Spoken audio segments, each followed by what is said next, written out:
What's going on, everybody? C4, welcome back to the channel, and today we have to kind of do a new mock draft after the blockbuster trade, which saw the Carolina Panthers trade up to the first overall pick, and they gave the Chicago Bears quite the haul. 2 first-round picks. The Bears get pick 9 in this year's draft class. They get 2 second-round picks, I think one this year, one next year, and they get a legitimate wide receiver one, probably more so on the lower side, but still a wide receiver one in DJ Moore. So now Justin Fields has DJ Moore, and then you got some decent role player in Darnell Mooney, and hey, if Mapletron can put it all together, there's some nice skill position players there for the Chicago Bears. But the big news, I think more so, is Carolina being aggressive and trading up to pick number 1. Now, there's been some reports now that Carolina just wanted to be in the driver's seat. Maybe there's still a chance they trade back. I doubt that unless, something comes out after all these pro days and all these visits with all these quarterbacks. So we're going to try and go ahead here. We're going to do a nice little mock draft, and let's kind of see how it's all going to play out. So with the first overall pick, the Carolina Panthers are on the clock. What I would do versus what Vegas is thinking they're going to do is completely different. I would go Bryce Young. It's weird to say that a guy that's 5'10", 200 pounds soaking wet is the clear-cut first overall pick. You look at Bryce Young, and the only knock you have against him is his size, which wasn't an issue at college, right? He never got hit. He never got hurt, relatively speaking, and no batted balls at the line of scrimmage. It wasn't like his height had any disadvantages, really, whatsoever. He's Drew Brees. He is college Drew Brees coming to the pros. That is who I would pick. Vegas, on the other hand, seems to think C.J. Stroud is the favorite. Josh McCown is there in Carolina now. And I guess he did like a YouTube video saying he likes C.J. Stroud. Vegas says C.J. Stroud. I would say Vegas knows more than me. Because as an honorary Panther fan this year, during the Madden 23 cycle, you don't make that trade for a guy that still has some question mark. You don't make that trade for a guy who was like kind of average last season and then had a couple big games near the end. I think C.J. Stroud is very much a top 10 quarterback, a top 10 pick at quarterback in this draft. Bryce Young, the only knocks against Bryce Young are his size. That wasn't an issue. Everything else, Bryce Young is an overwhelming favorite. He is the complete package. He might not have the best arm in terms of he's not going to have an Anthony Richardson or maybe a Will Levis type arm, but his arm is franchise quarterback worthy, and everything else is incredibly one-sided in favor of Bryce Young. I don't know. I definitely am doing this video in a degree to hear what Panther fans are thinking, hear what Chicago Bears fans are thinking with their big moves. And also, I'm going to use this point, I'm going to have to record another rebuild. Uploaded a rebuild a couple hours ago. It was a Seattle Geno Smith type rebuild. Go check that out. But obviously now, we got 2 more really fun rebuilds that I want to get to. Carolina, with whoever we end up at quarterback, and the Chicago Bears. So let me know in the comment section below what rebuild you want to see this weekend. I will get at least one done this weekend. If I get the time tomorrow, actually, I probably will have a decent amount of time tomorrow. I can get one out tomorrow, so let me know. Carolina or Chicago, which rebuild you guys want to see first. But if I'm the Panthers, again, I'm an honorary Panther fan this year.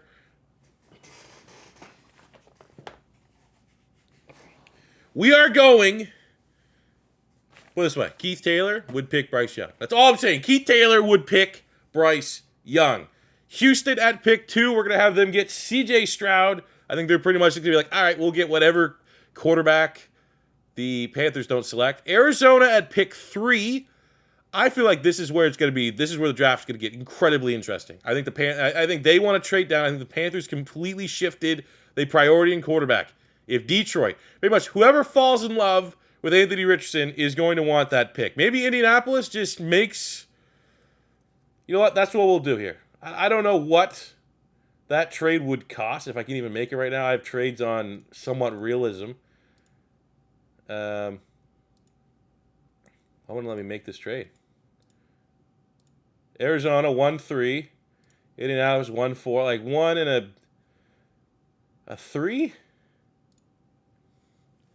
I have no idea what that would cost to go up 1 spot. But just because we're going to have Indianapolis trade up to pick 3, and we're going to have them draft Anthony Richardson. I don't know if actually, would that be an interesting debate, Colt fans? Because now you're kind of not in the driver's seat. Anthony Richardson or Will Levis? Who is the quarterback Colt fans want? I think for me, Both these guys have their fair share of pros and cons, but I think Anthony Richardson's ceiling is a lot higher than Will Levis's, and that is still no disrespect to Will Levis, first-round quarterback, but I'd more so, if I was grading him overall, he'd be a late first-round quarterback for me. Arizona at pick 4, they are not going to mess around, and I'm going to have them go Will Anderson, edge rusher from Arizona. There you go.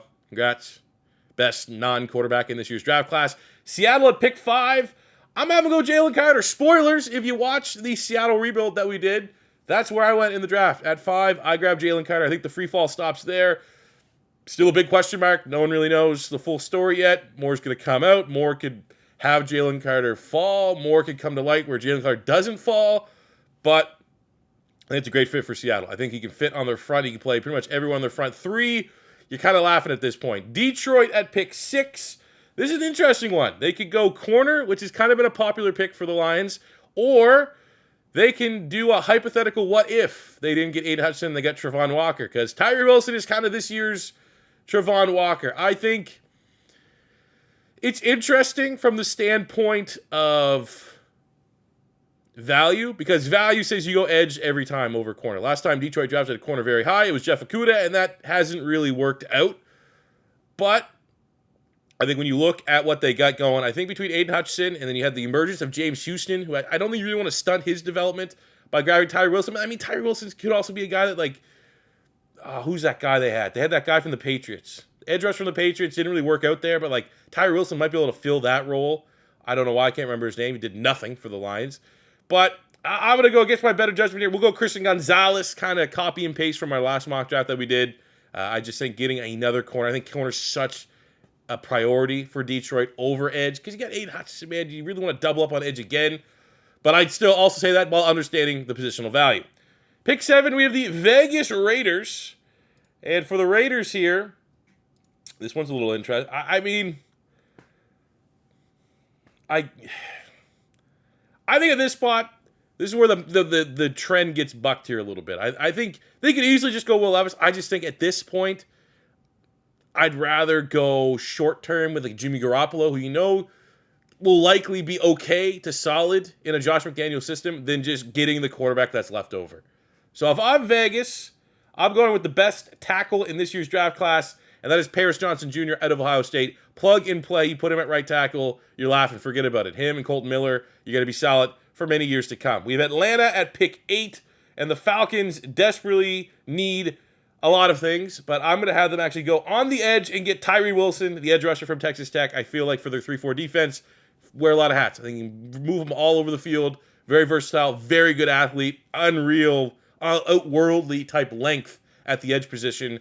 So that's where we're going to get Atlanta, get a nice little pass rusher there. Now Chicago at pick 9. What are the Bears going to do at pick 9? They still need some D-line help. Probably not grabbing one there. They could use an edge rusher. At 9, that's probably a little rich for Nolan Smith. I could see Van Ness.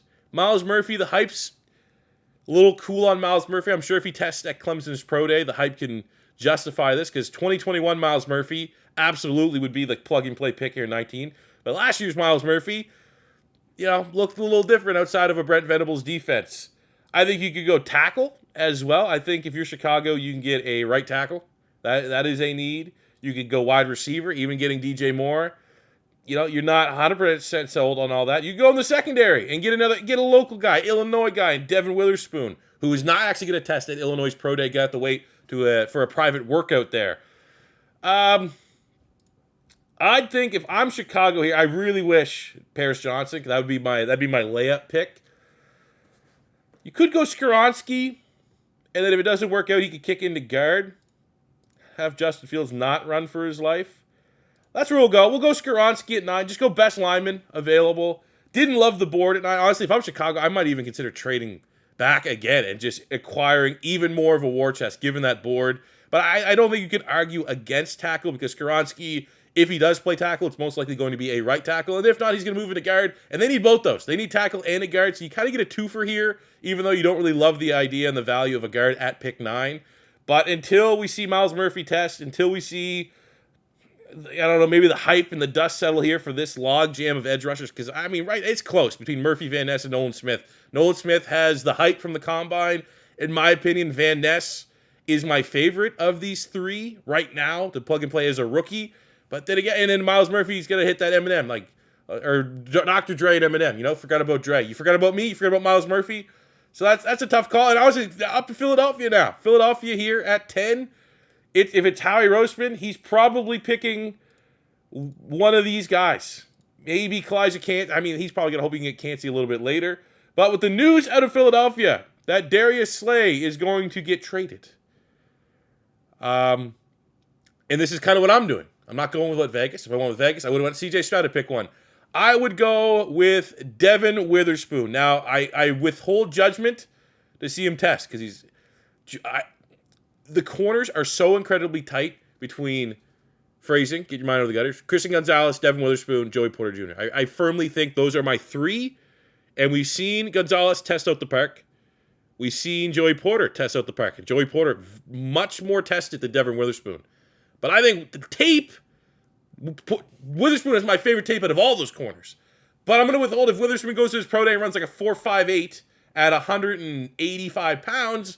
I'm going to reserve a little bit of judgment. Like, well, maybe, you know, he's not quite the athlete that is deserving of a top. You have to be an athlete to get top 10 pick. You're not going to go on tape alone to go top 10, right? It's too close between those three guys that the athlete, the Joey Porter, that's 6'2", 200 pounds, he'll probably go over Witherspoon. So I'm going to withhold judgment to see some of the testing. My favorite tape of maybe almost any player in this draft class is Devin Witherspoon. But if he doesn't test the best, there's just comes a certain value, a certain athletic requirement, in my opinion, that costs going at pick 10. And Joey Porter Jr. would more so pass that test, if you will, than Devin Witherspoon, depending on how all the private workouts work out. But right now, I'm going with my favorite corner in the class, and that is Witherspoon. Tennessee up at pick 11. This has been a popular pick to go tackle, and I'm going to have them get Broderick Jones, the tackle from Georgia, plug-and-play left tackle for them, replacement for Taylor Lewan. Enough said. Houston is on the clock at pick 12 after getting C.J. Stroud. Lots of options for them. I'm going to have the fall stop here for Myles Murphy, the edge rusher out of Clemson.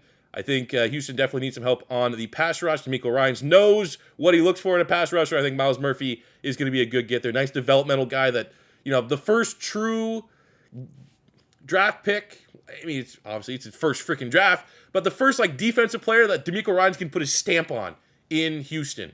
I mean, you're going to hope maybe Derek Stingley takes another step. That's another guy that hasn't had his best football yet.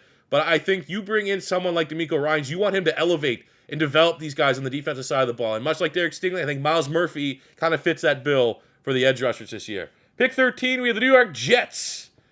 And I've been going tackle for the Jets, but like Mekhi Becton's, you know, he looked like he lost a lot of weight, looked like he's ready to go. We don't even know if this pick's going to stay because there's some Aaron Rodgers rumors heating up, and you would I don't want to assume maybe they can get Aaron Rodgers without giving up this first-round pick. But, you know, lots of interesting options that the Jets could go here. I think Brian Branch, for how he tested, Brian Branch, ridiculous production at Alabama, great value, kind of like a less athletic Minkah Fitzpatrick. I don't know if Brian Branch goes at 13. That's a little high. They could just go O-line. This is like my first real tough pick. Because Brian Branch makes the most sense in terms of needs for the Jets. Imagine putting that back there the second year. No, I don't want to do it, man. I don't, but I do. It's so tough. Could go wide receiver. You know what pairs nicely with Aaron Rodgers and Garrett Wilson? JSN. That'd pair very nicely. You know, this is an interesting one. I'm just gonna go with my gut. I'm gonna grab a tackle. Darnell Wright, the tackle at Tennessee, former 5-star recruit, played maybe the best tape this year at tackle, dominating top tier edge rushers all year at Tennessee. You know, even if Becton comes back, you could still find a way to involve Darnell Wright and start him right away and protect, hopefully, for Jet fans, Aaron Rodgers. But that's an interesting one. Where would you still go tackle? I mean, we'll throw tackle just because obviously we still don't know Mekhi Becton, even though you're going to hope that he comes back. But I also think, the Patriots are looking for a tackle, so why not just not only get a decent pick to good pick for the Jets, but also just completely fuck over the Patriots. That must feel pretty good. New England at 14, they definitely could use some tackle help. But what I'm going to do is I'm going to have them get the best wide receiver in the draft. And they are going to select Jackson Smith-NJIGBA from Ohio State. Get Mac Jones some freaking weapons. Please and thank you. And JSN is, I don't even think it's particularly close. Like, he's the only wide receiver in this year's draft class that I have a comfortable first-round grade on. I could see Quentin Johnson falling in the first round. I could see Jordan Addison after the combine falling out of the first round, even though I think he's a really good player. Same with Zay Flowers. JSN is the only wide receiver I'm fully confident.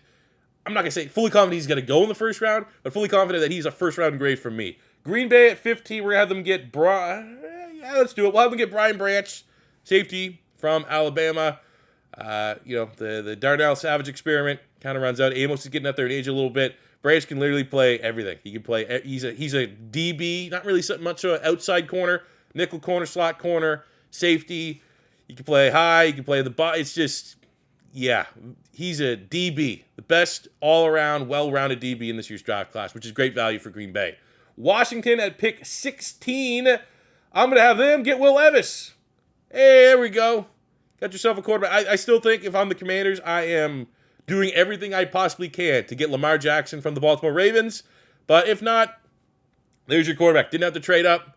Get a good shot here. I'm not fully buying the hype around, not necessarily the hype, because I do like him as a prospect. But I do think that there's a certain...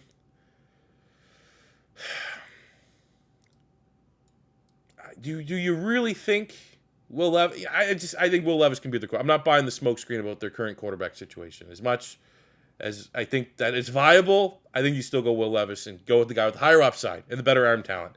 Pittsburgh at 17, and I'm going to have them get Joey Porter Jr.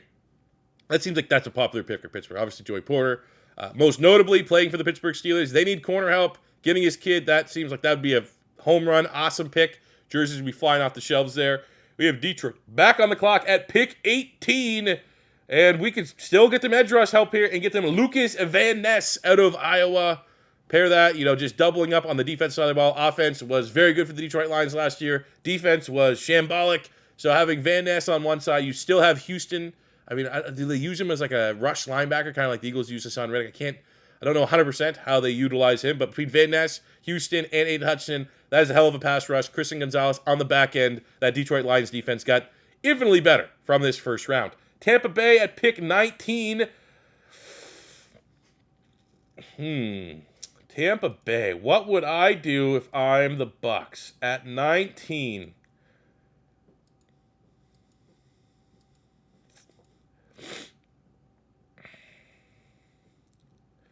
Rashad White was good. Like I think Bijan could be interesting here at pick 19 to Tampa. I feel like the Bucs have so many other holes that I feel like that's a little bit of a luxury pick. Given what we saw out of Rashad White last year, who looks like, more than a serviceable starting running back in the NFL, and he's got that rookie I don't know if you're going to double up on Bijan Robinson here. So if I'm Tampa Bay, honestly, it'd be corner or tackle. They removed on from Donovan Smith, which I think is a great... You can look at DeJuan Jones, and hopefully you get Jordan Mailata 2.0. I think DeJuan Jones likely will still go in the first round. Is that Rich at 19? I'm going to have him go tackle. I think, we'll have him go tackle, get their new left tackle, DeJuan Jones. Gigantic human being. Hopefully he can be Jordan Mailata 2.0. Seattle, back on at pick 20. They got Jalen Carter, and you're looking at what the Seahawks are needing here. They could go a lot of different areas. Could go wide receiver for sure, get that third wide receiver. You could go pass rush.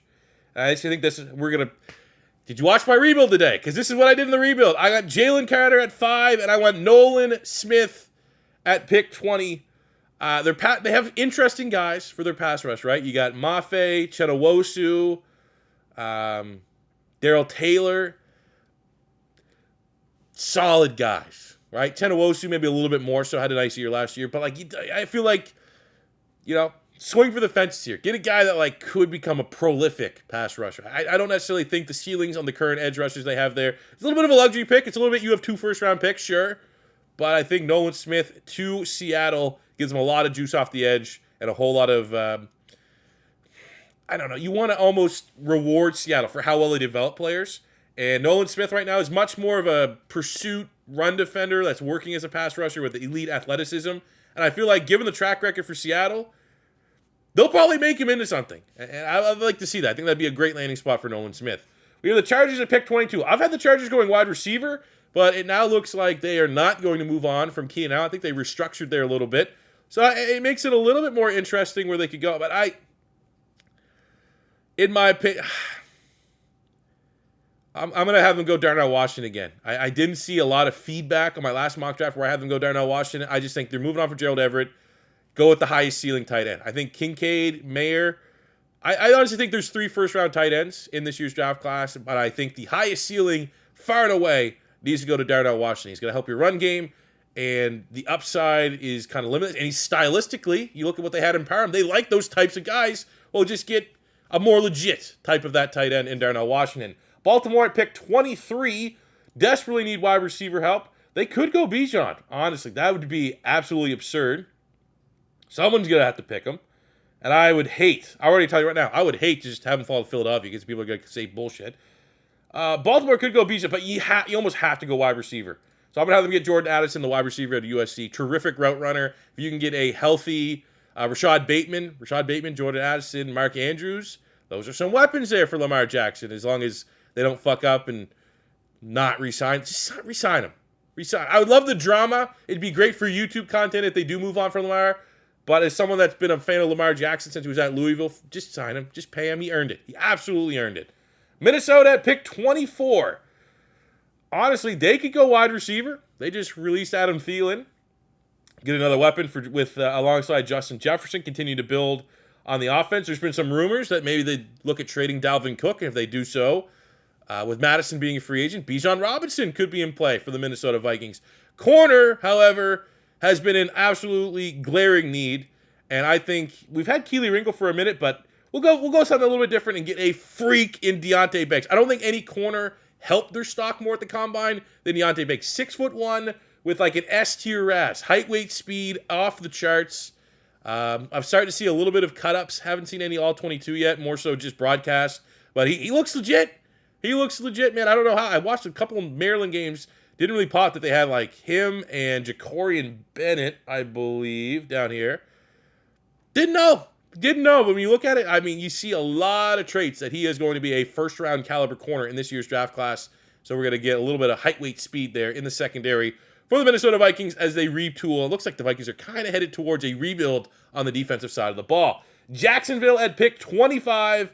And, they tagged Evan Ingram, right? So I don't really think they need a tight end.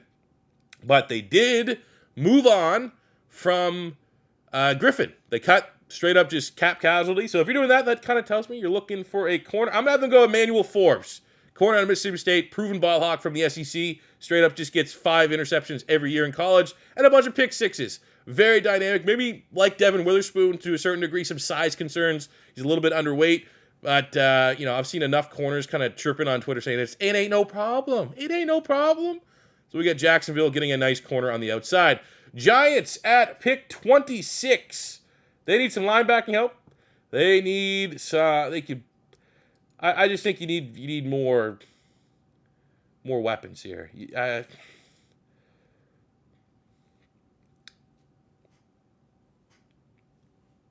I'll go Quentin Johnson just because Zay Flowers kind of overlaps a little bit with Wan'Dale Robinson. Don't want to step on the toes of Wan'Dale Robinson. You want to let that guy develop. You want to let him flourish on the offense. Could go Jalen Hyatt for a deep threat, but if you're going deep threat, you might as well just go Quentin Johnson. Not overthink it, even though you understand the boom-bust potential. Maybe you don't want to get a risky bust-type wide receiver after the Kenny Golladay saga, but you desperately, if you're paying Daniel Jones and you're pissing off Saquon Barkley by franchise tagging, you're going to need to throw the football a little bit more. And at this spot, buyer beware on Quentin Johnson. He's the Anthony Richardson of the wide receivers this year's draft class. If he hits, he's going to be, almost 6'3"? He's like 6'2", almost 6'3". He's very fast. He's gadget if you need it. I do think, at the end of the day, he still will go first round, even though there is a chance that for every, I don't even know who you can comp him to on the high end, tall, deep threat that's good. For every good, tall, deep threat that's good, there's a Kevin White. So you got to kind of worry about that with Johnson just a little bit. Dallas at pick 27. I really like Zay Flowers going to Dallas. I think more and more teams are just going to understand and realize you just got to go offense. What's the best defense is a good offense. And I think Dallas wants to continue to get the most value that they can squeeze out of Dak Prescott's contract that kind of looks worse by the game. So getting someone like Zay Flowers, who if I had to throw a comp for Zay Flowers right now, he reminds me of Antonio Brown a little bit. And if you can get a guy that can operate like Antonio Brown in the slot, you push CeeDee Lamb to the outside and utilize him like an actual wide receiver one, I think that's definitely going to help out the, Zay Flowers in the slot, Gallup and CeeDee Lamb on the outside. Then Bijan could go to Dallas. I can also see Jerry Jones just saying, "Fuck it, I'm getting Bijan Robinson."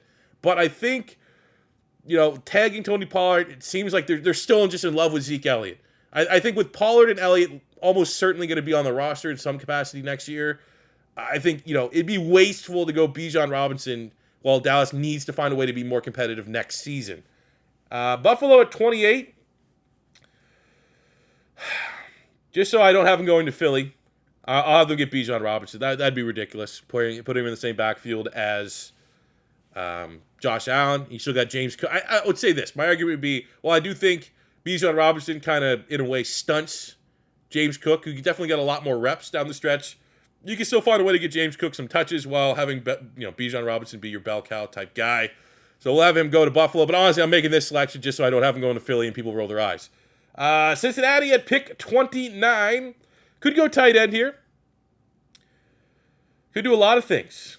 I think Cincinnati, with all the Joe Mixon stuff, is probably a little pissed off that Bijan Robinson's gone. But, maybe you got something there in Pirine. Like, are Bengal fans content with riding Samaje Pirine for another season, or letting him be, the RB1, or, whatever the hell happens with Joe Mixon? You could go Gibbs. I could definitely see Jahmyr Gibbs, especially after the combine, pumping up into the first round.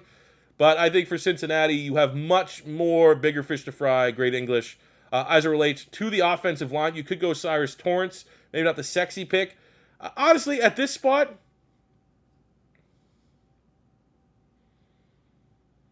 we'll throw him a tight end. I know Bengal fans probably aren't over the moon at tight end, but Dalton Kincaid, best receiving tight end in this year's draft class. His game against USC is honestly one of the. It's going to be up there. Like, it's going to be something that I'm going to remember for the rest of my life. He had a game against USC. I literally 16 catches. And USC's defense is dog shit. One of the worst defenses in all college football. But still, I've never seen a tight end in any level take a game over level of Kincaid. I mean, he's a transfer. He came from San Diego.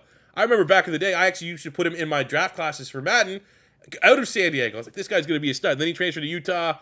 And yeah, that's what we have him there, going there to the Bengals. But if not, Osiris Torrance could be a great fit for them. You could go tackle, even though a little bit of a run on the first round grade tackles here. So best other player available. We'll go tight end because tight ends are very good. New Orleans at pick number 30. We'll have them get Brian Brzee, defensive lineman, get that D tackle on the board. Kind of piss off the Philadelphia Eagles to a certain extent, because I think he'd probably be the first guy on the Eagles board. But now Philadelphia here, kind of rounding out the rest of the first round. Getting Witherspoon, doing what Howie Roseman does best. They are going to grab, let's see. They could go Gibbs. I wouldn't hate that. They could go Ringo. I think they talked to him at the combine. You could go Kansas, but you could double up on corner, right? We need 2 new corners. But it's already unrealistic because Howie Roseman is just going to build to the trenches. So, given that, we're going to have them go get Kalijah Kancey, the D lineman from Pittsburgh. Stylistically, he's going to be, along with Milton Williams, our Javon Hargrave interior pass rusher to play alongside Jordan Davis. Plus, you could flex him out the defensive end. Honestly, you could kind of move them all around. So I actually don't hate that. I did not think in my head Kancey would be there for Philadelphia at 31, but I definitely think he established himself as a legitimate first rounder after that combine. Tape's pretty damn good. I don't think he's necessarily Aaron Donald good, but very, very similar. A lot of similarities. And finishing up in the first round, we have the Kansas City Chiefs. What's the board looking like here? Could get a speedster and Jalen Hyatt. I'm not buying him as a first rounder, though, if I'm being honest. They need some edge help. Ojulari, Will McDonald. I'm not buying Keon White as a first rounder. You could go tackle. I think my last mock draft, I had them get Dwan Jones, like an instant replacement for Orlando Brown, but he's off the board. I don't really love the tackles here, at least as it relates to the first round. You could trade down. Like, who would be trading up right now, though? Someone would be trading up for Michael Mayer? Would someone be trading up for Keely Ringo, Cam Smith, Gibbs? I mean, there could actually be an argument of trading up for a running back here. someone getting the running back at 32, and then you just get that extra fifth-year option, so you don't basically get 5 years of paying a running back a rookie salary. It's a tough one for Kansas City. I mean, we'll go edge, and if I had to say my favorite edge of the ones that are available, we'll go B.J. Ojulari. I think out of LSU, some proven SEC production. I think he has. I want to see how he tests. Hopefully, he tests at the LSU Pro Day. Wasn't at the NFL Combine. So there you go, guys. That is a quick, on-the-spot mock. Quick. It's almost half hour. After the blockbuster trade between the Carolina Panthers and the Chicago Bears, let me know how you feel about this mock draft for your team. Who do you think the Carolina Panthers are going to select? What quarterback is it going to be? Is it going to be Bryce Young? Is it going to be C.J. Stroud? Is it going to shock the world and go Anthony Richardson, try to get that next Cam Newton type athlete at the quarterback spot? What do you think the Chicago Bears do at pick 9? A lot of different options. They got a lot of holes they got to try to fill there.